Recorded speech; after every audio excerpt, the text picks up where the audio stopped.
there's this notion that the physical education system can or even will migrate towards being online. So, for example, online universities, online degrees, or online certification. We think of schools as, well, first we think of schools as being as imparting knowledge, as the kind of rote learning where a student will be able to memorize things. And that's an approach which unto itself is philosophically fundamentally useful as a tool for turning a person into a worker bee that can reproduce those skills, but it's not actually useful for the kind of mindset necessary to, well, the kind of mindset that had created those things they are memorizing in the first place. So a student will go and learn these skills and become a nice worker bee. But there's the idea that you could take all that memorization and move it into an online space. And we already have schools that have a significant amount of computer assisted learning. So even if it's just online slides or videos or lecture notes or anything like this, there are students who are using collaborative tools to share knowledge, to, let's say there's a group project, to actually go and edit the same document, sometimes at the same time. We've got a lot of tools that one would think are taking the traditional boundaries of the physical space of a school and expanding them out onto the internet. And that fact, maybe that inevitability, one would think that it could take, so it used to be the core school, and then it's pushing out into this online space.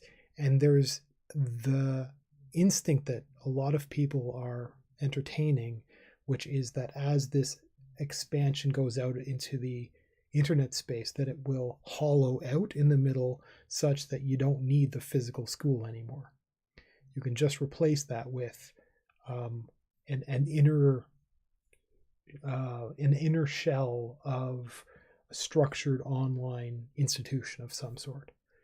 And I've been thinking about this notion of what it means to learn, of what education is for. And this is the way I'm thinking is specific to, let's call it adult learning. So we're thinking in terms of universities and colleges, or that kind of parallel. Now, there's one problem that people have when they're thinking about that, which is to assign its students as being young, which is a problem, which should not be the case.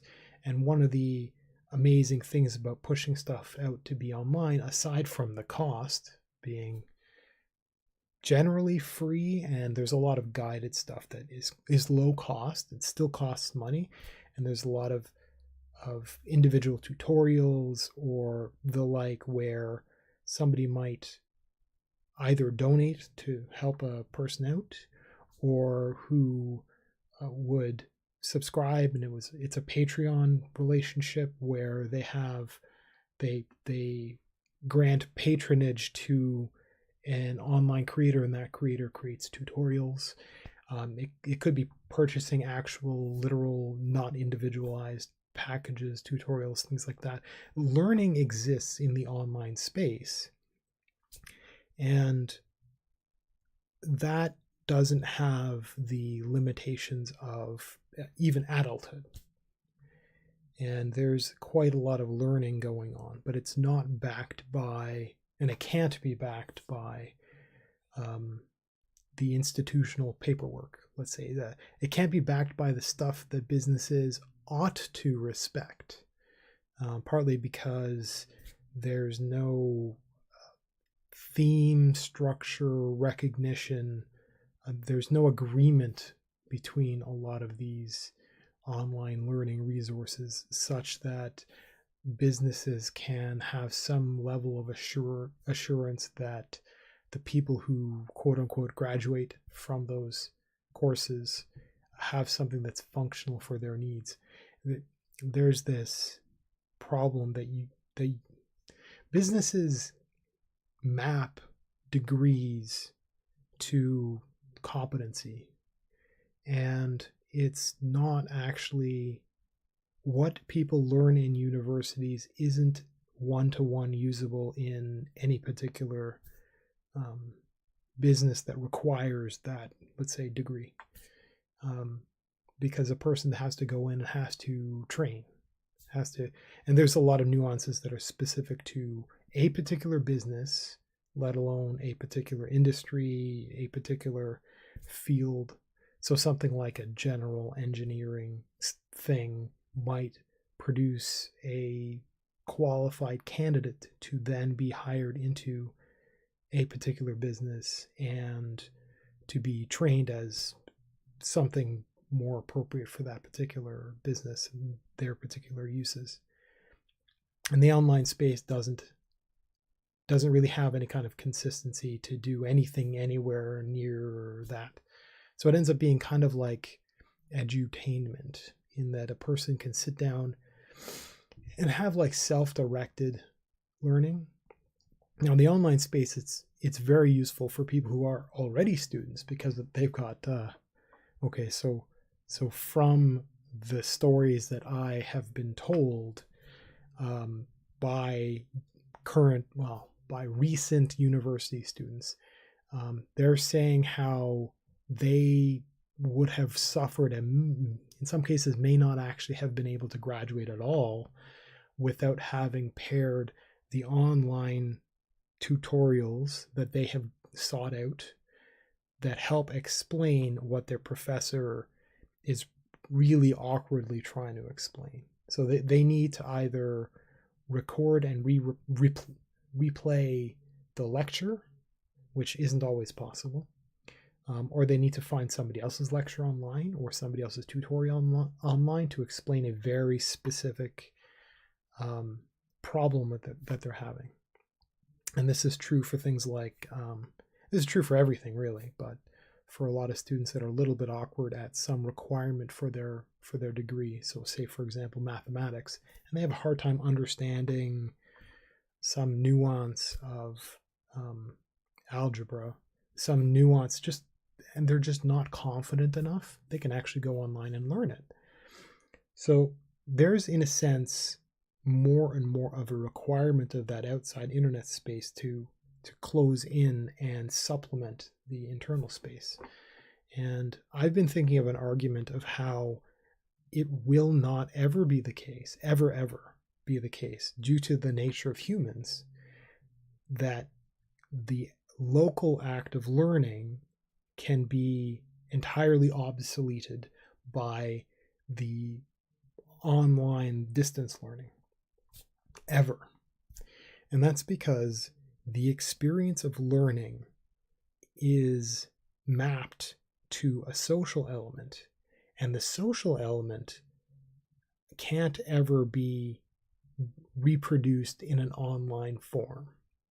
And we're talking science fiction if we're going to be going and plugging people's brain into the internet, into a shared classroom, and they can experience the presence of one another, of the other students of a particular course. That's not a thing. That's not going to be a thing anytime soon, at least. So maybe when I say never, maybe I should hedge my bets and say not anytime soon. But that's the direction one would have to go in to make it feasible to map things out. And at the point when we're a brain in a jar experiencing a kind of pseudo-physical space online, that's the same as the physical realm anyway. Once we get past the weird uncanny valley of virtual reality or whatever.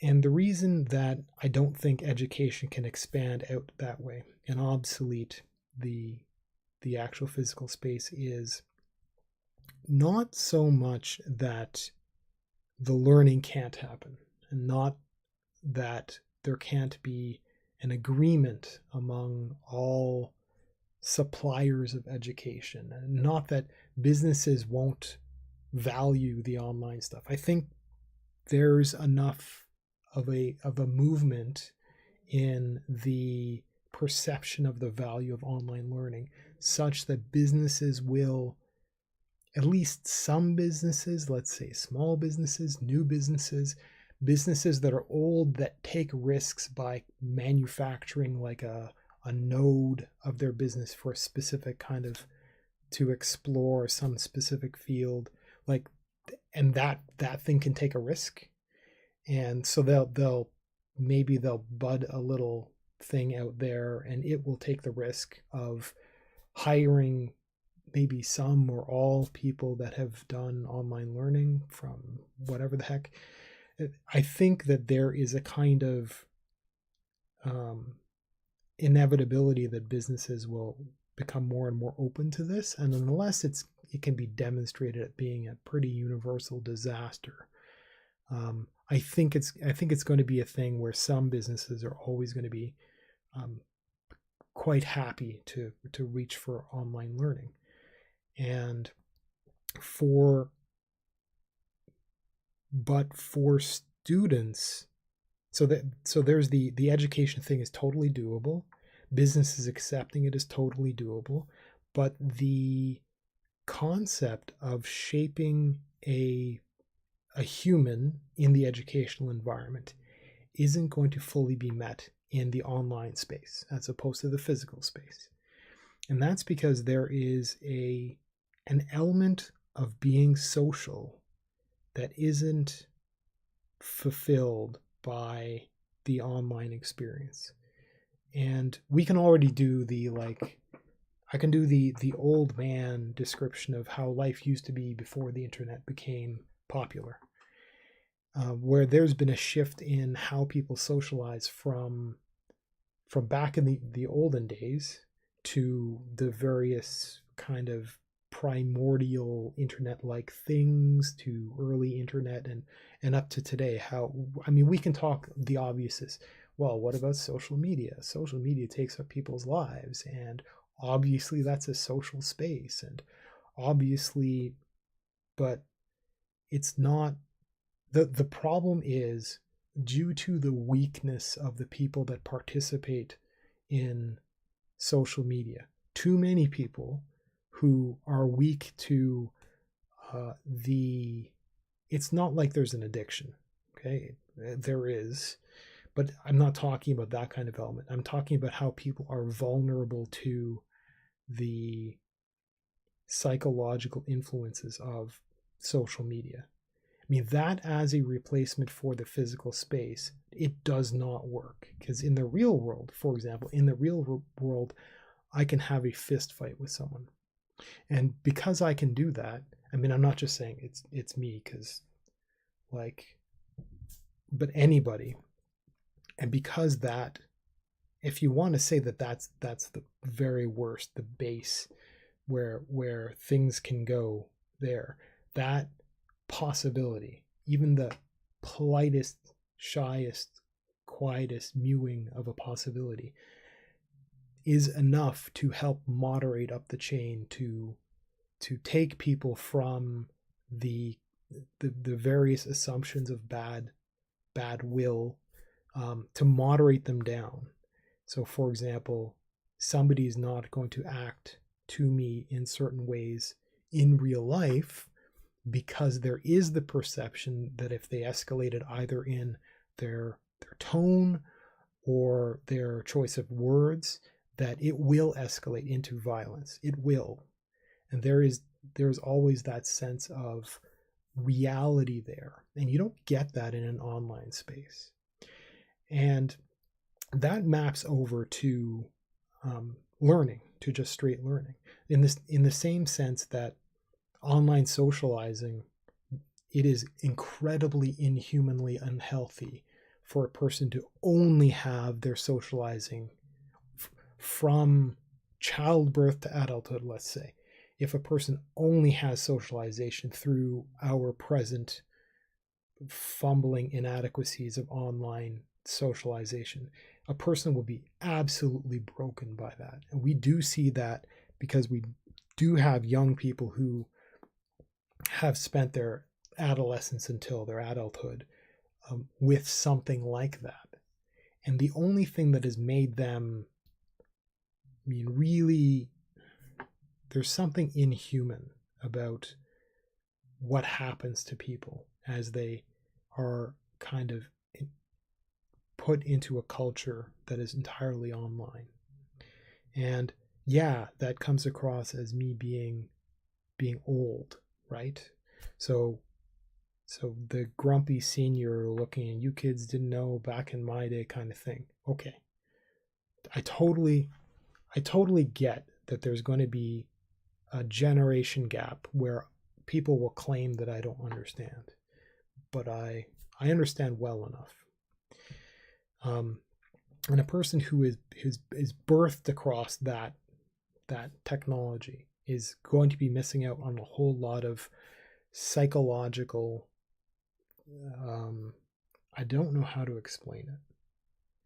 See, the angle that I have is that educationally, a fully formed human who is functional with the skills they are trying to learn isn't going to come out of a purely online space, because there is a socialization element where the young will actually, unfortunately, we've got less parenting happening, and the parenting is done by schools, and the tail end of a person's maturation before they are freed to pursue their own opinions enough that they can actually hold any valid position on anything. That tail end of it, it's really, really important to have a physical space for them to mature in a physical environment that doesn't have a lot of the exaggerations of the online space. And educationally, for a person, let's say a person who isn't vulnerable to any of that thing, like they're a proper, well-adjusted adult, and they come to education and they come to online education, there's something about the cooperation and I want to say something like there's a tribalistic camaraderie of people sharing the experience of that doesn't exist in the kind of isolation of learning online. There are online classes and there are video classrooms and there's all kinds of stuff like that, but it's not the same. We're not mapping over the way people work in a physical space out to an online space. And concepts like convenience, or timing, or who you interact with, they're all different when it's translated over to kind of the online set of tools that we have. But in a physical space, you have time constraints when your classes are, who you're there with, if you have group projects, if you've got if you have, say, deadlines for stuff, that if you've got problems where you can go and physically talk to a professor, because there's a lot of the experience of communication that even in an audiovisual format, it's hard to convey a lot of stuff. Really hard, even if it's like live video, stuff like that. And the online learning experience will be modified greatly compared to how it was in the traditional space. And one of the things that has bothered me about the idea of migrating entirely to online is I've been working on the idea of the importance of the, let's say, classic British boys' school. So you've got a boys-only school. Maybe it's like a Catholic school or something like that, and the boys are living on campus and taking all their courses, and they've got like a big field, and they actually go and play sports, and they do all this kind of stuff, and they have this set of rules and all this, that there is a kind of character building thing that happens there. So there's the educational experience, and that's like the equivalent of high school, or the not quite post-secondary education, the like 14 to 18 or so. That's that age range, or even younger. That's what I'm thinking. And when I have that in mind, I'm not just thinking about the learning experience, but I'm thinking of a whole lot of other stuff that's going on there. Like obviously there's physical education, sports, stuff like that exists that can't exist in the online space. But in terms of just pulling out the educational side of things, yeah, you can learn the math in that physical school, in a boarding school, and you can learn them online. And you might think one-to-one, this person's going to be able to do the same quiz on the same piece of paper. Either kind of student will be able to very reasonably, philosophically, fundamentally be capable. But when people assemble in a school physical environment, they're socializing with people outside of the purpose of education, even if it's subtle little things like scheduling when you meet people,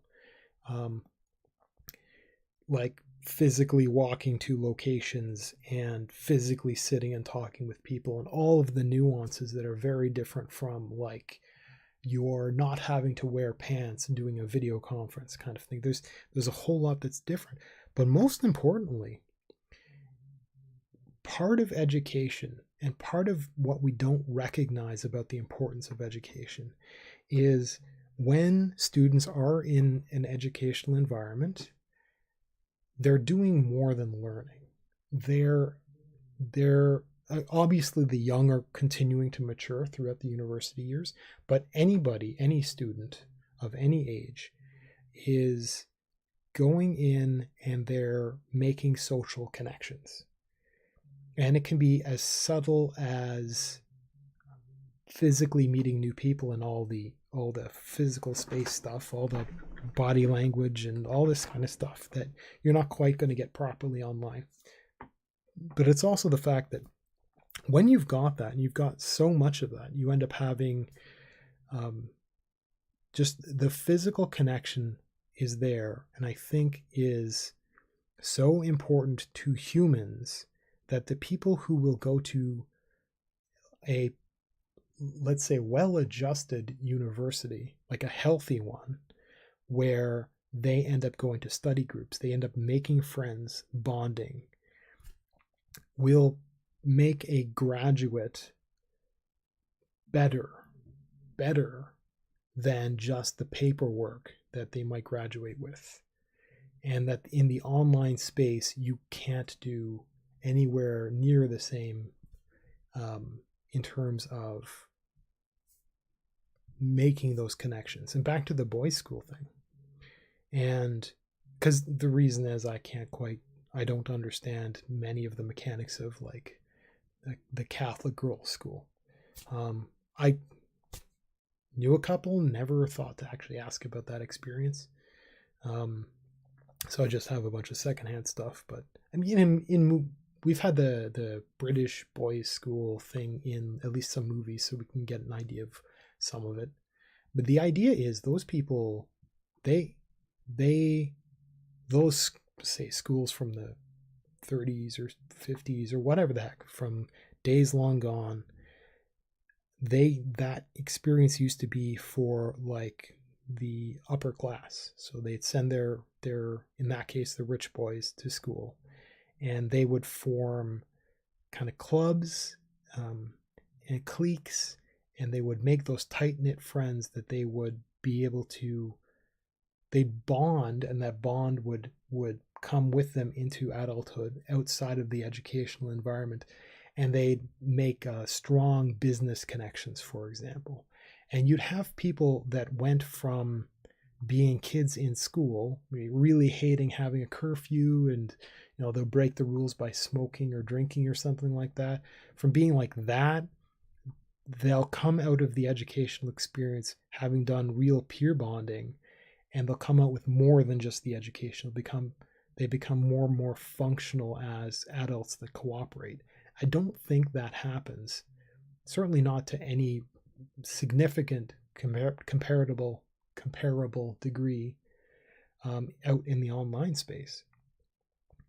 And unless the entire purpose of education, well, the entire purpose of education is to learn cool new stuff and help us think about new topics or the like. Nowadays, it's more like education is the prerequisite for employment. It's like you, let's say for North America, I'm not sure how well. Okay, Canada and the United States, let's say, because I know it's different elsewhere.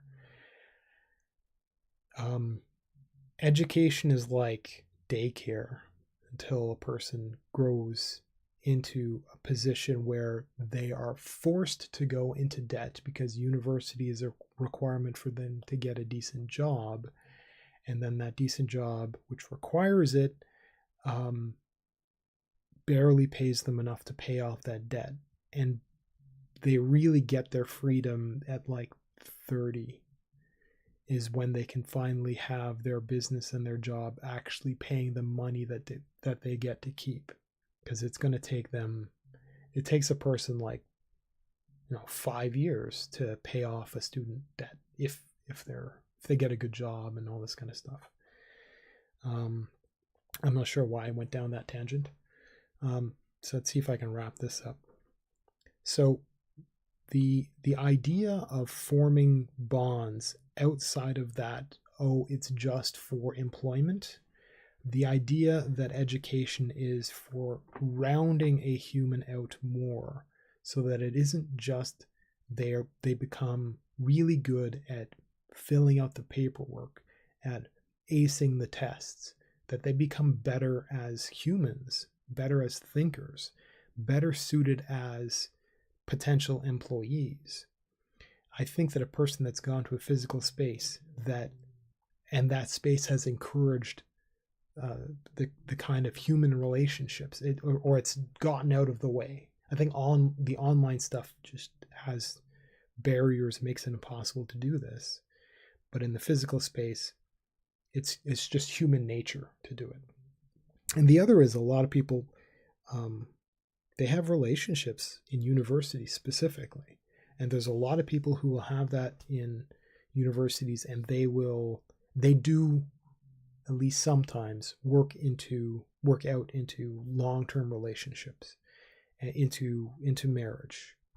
And I think that if you take a person, you more and more so we've got this timeline of a person's life. They've got birth, they've got a little bit of just being at home because they're a baby or toddler, to going into school and the various stages of education there. And then the tail end of it, we're making more and more online, and that onlineness is like a fuse that's burning down, making more and more of that experience more and more integrated with, let's say, computers, or just, and at the tail end is online. And what we might think, okay, well, it's only university that's online, but we're pulling it back into high school a little bit. Maybe that fuse won't go all the way down, so it's more and more online, but I doubt it. But let's say that it's just universities. That we've got so much physical space interaction between people there that we're kind of clipping it at the end when it becomes really, really important, and humans will be missing out on the final stages of them forming the really significant long-term relationships, because they're a little bit awkward in high school, but they're a thing. When they're a thing, they're a really good thing. And in university, it's not just you happen to have been in roughly the same neighborhood.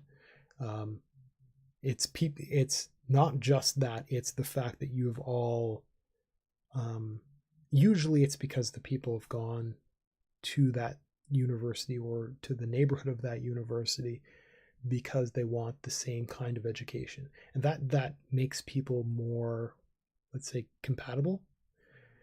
um, it's not perfect, but the opportunities of creating very good friendships, um, the opportunities are going to be more frequent, and they're going to be stronger relationships, and that's gone when you push it out into the online space. I mean, I know that the parallel that I could talk about is online dating, and people will chat and whatnot, have video calls online over great distances. And I actually know a guy who did that for a long time, and she ended up moving across the country to go and live with him. Now, I don't actually, like, we fell out of touch, and I don't know if he married her, but that was part of the plan already that was being talked about. And that's the dream, isn't it? But it's not really, like, come on, there's more to building a really good relationship than chatting online enough to convince one of the parties to go and take a vacation and meet the other person. There's something about the availability of the physical space that would be present in, like, a university as opposed to an entirely online experience, that would make people stronger, better physical relationships, and that will make them better employees and people in general. So the boys club thing, I always imagined that they would form really tight-knit bonds, would become like business moguls, becoming friends that cooperate.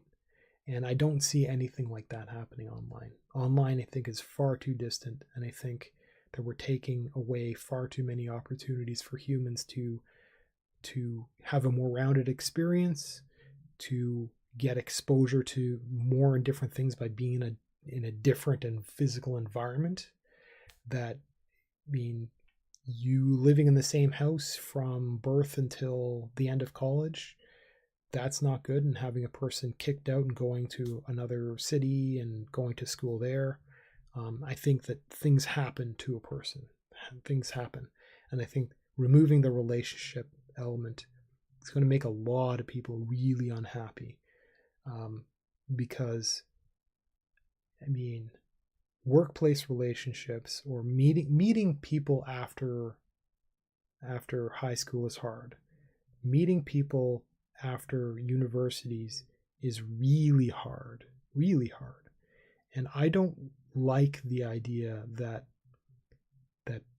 I don't even like the idea of far too many, I don't know how to articulate that properly.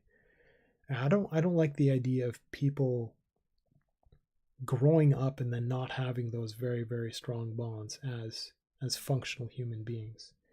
And I do like the idea of people who are just adult learners, who aren't just kids who go from high school to university. I like the idea of adults pulling themselves back and going to university and having a second chance at all of the peer bonding that happens there. And I don't think that it's appropriate for education to just be something we consider to be a person can pass tests, person gets the piece of paper, they go to a workplace, they got to retrain anyway. I like the idea of them going to a school, being able to pass a test, going into the workplace, having to be retrained anyway, but they also have all of the core social skills that humans need to have, because in the physical world, where you've got a physical job, you are once again working with physical human beings. And all of the other things that humans need to mature into or need to go and re-experience in the context of you all learning the exact same skill set, that socialization there needs to be carried over into workplace socialization with some people that have the same kind of schooling background skill set. And a person coming from the online space into the offline space, working in the workplace, they might qualify, they might have paperwork, they might even have a better education than in a physical space, because I mean, they don't have, for example, all the travel time necessary for that could be taken up by more thorough education of some sort. They might be better qualified, but they will not be better qualified in terms of their people skills or their. We don't really have a way of articulating what gets lost in the transition from physical education, physical socialization to the online space. And I think it is potentially disastrous if there were to be some dictatorial mandate to say, oh, well, we don't need physical schools anymore. Why bother? Gone. Or if there's a revolt of parents who say, well, no, I don't like what's happening with universities. We're not doing that anymore. And we're going to go to this online thing. I don't like the idea. I think that people need to have the tribalistic sense of community and the socialization that's only possible in the physical world.